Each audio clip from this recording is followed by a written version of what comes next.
Ano, bata? Makinig ka, Nelson. Ay, kinig ka na maigi na sa sasabihin ko.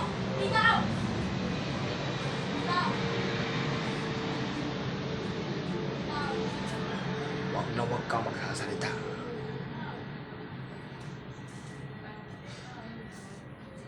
At huwag mo kasabihin na ako ang promotor ng lahat ng to. Kundi, ikaw at yung buong mo mapapahamak kayo. Naintindihan mo? Ha? Kaya subukan mo magsalita.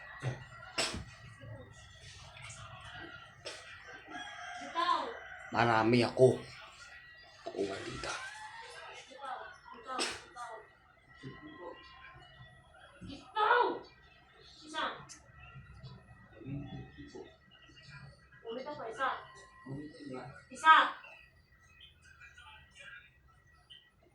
Marami akong tauhan dito. Sige. Pag nagsalita ka, todos ka. Hindi lang ikaw. Yung buong mo, matututas. Sige. Subukan magsalita. Damay-damay na kayo.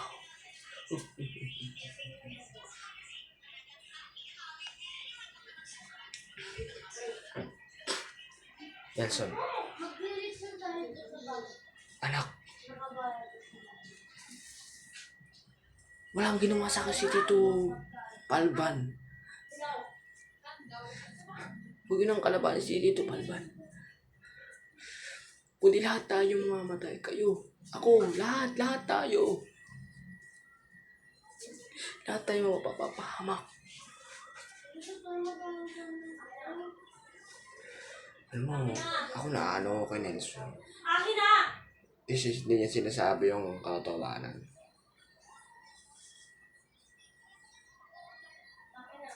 Malakas ang kutob ko. Akin na! Na tinakot si Nelson. Akin na! Tinakot? Oo.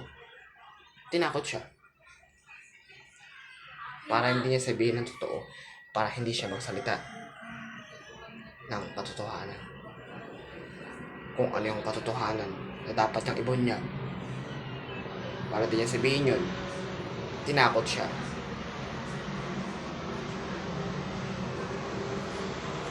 Ng mga tauhan ni Palpan. Oo. Tama ka. Tauhan ni Palpan. Baka tauhan ni Palpan din ang tumakot kay Nelson. Kung bakit ayun ang dahilan. Kung bakit ayun ang dahilan para hindi siya makapagsalita.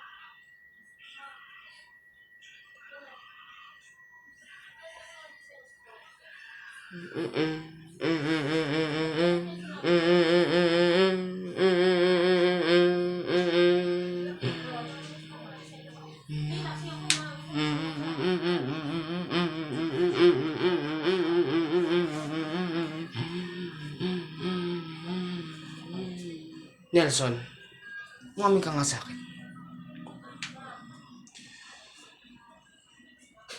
Ano ba talagang ginawa sa'yo ni Palban, ha? Ng Tito Palban mo? Wala sa akin ginagawa si Tito Palban.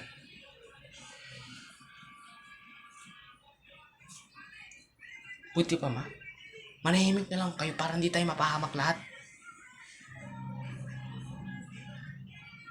Nelson, hindi pa ako tapos sa'yo. Inakausap pa kita. Tumahimik na kayo, ma. Hindi ko na gustong marinig yung kausap nyo.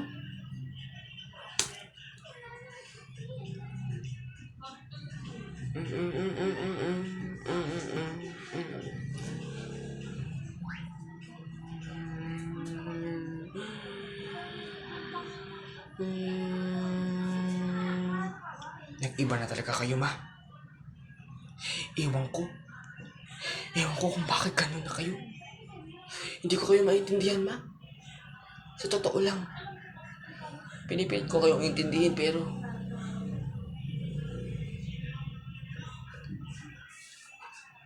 parang malabo na.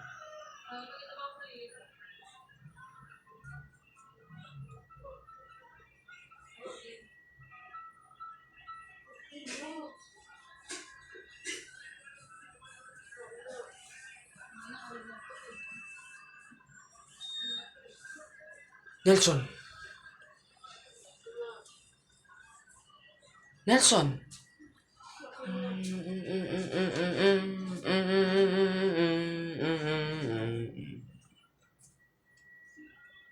Bata.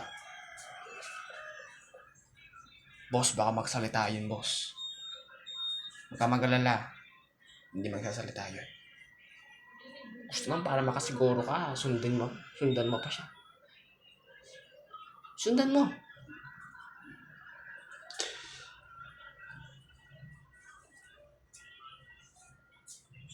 Nelson. Patawarin mo ako. Nasampal kita.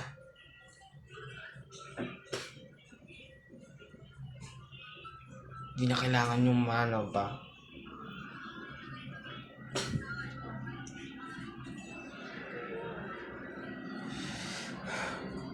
Dahil sa ginawa niyo. Dahil sa ginawa niyo to. Lalo niyo pag pinalala ang sitwasyon. Imbes na hindi lalala ang sitwasyon, mas lalo pang lumala dahil sa inyo. Nelson. Nelson, saan ka pumunta? Bata.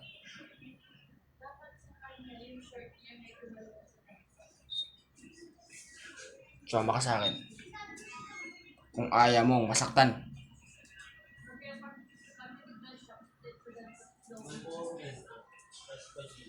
Nelson. Palban. Kumanda ka ba? Sinabi mo? Nagsumbong ka sa kanila? Nagsumbong ka sa mama mo? Hindi. Nagsumbong ka siguro? Ha? Aba talaga, antigas talagang ulo mong bata ka. Gusto mo mapahamak? Gusto mo mapahamak? Ano, gusto mo mapahamak na bata ka? Ha? Sumbong-sumbong ka pa no? Sumbong-sumbong ka pa?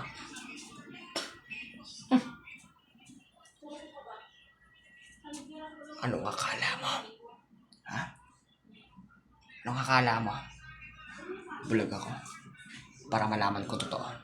Hindi. Just this. You four. I never your die is man. Papatayin na kayo ka!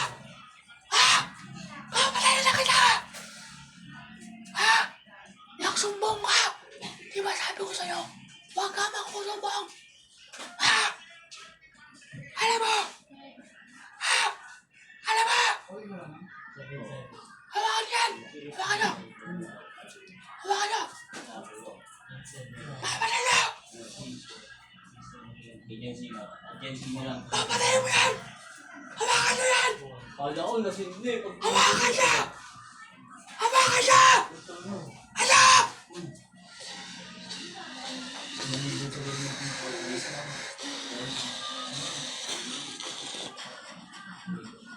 Anong gusto mo, Nelson? Mamatay ka talaga. Anong gusto mo, Nelson? Mapahamak ang buhay mo, Nelson? Anong gusto mo, Nelson? Tingnan natin, Nelson. Hindi ka magsasalita. Hanggang kailan. Kahit kailan. Kung gusto mo mabuhay. Ha, Nelson?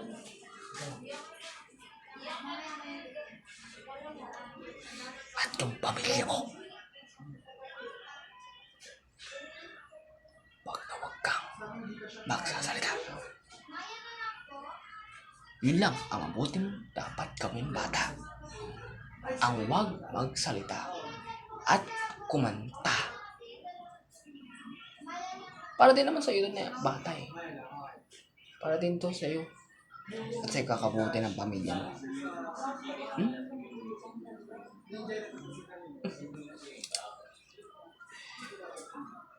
Para din naman sa'yo to, di ba? Bata.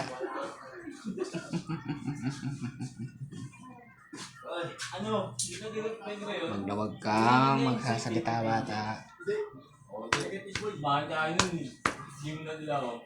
Sige, ako lang. Ba't may ba? Huwag na huwag kang magsasalita, Nelson. Ayun nga. Sabi niya na. Boy. Ano nga po sabi? Ay, wala nga. Tungkol dito. Ha?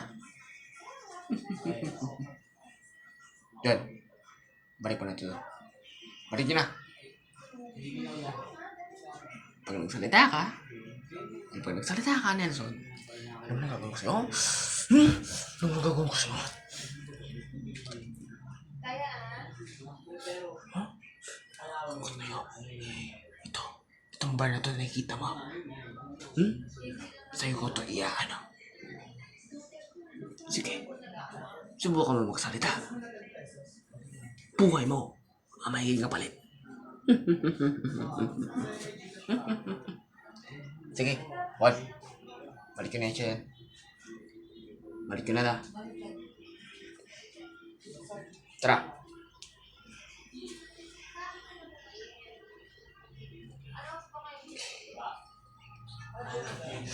Tinatakot niya ako ko ni Tito Palban. Ano?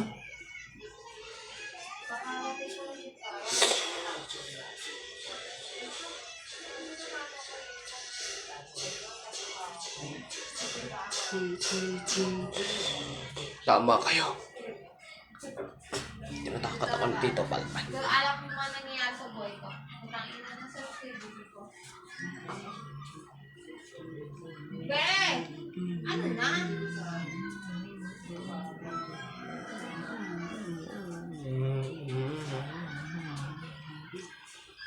Kailangan talaga makulong ang Palban na yan. Kung tinatakot ka niya, pues, kailangan niya nang makulong at pagbayaran lahat ng mga kasalanan niya.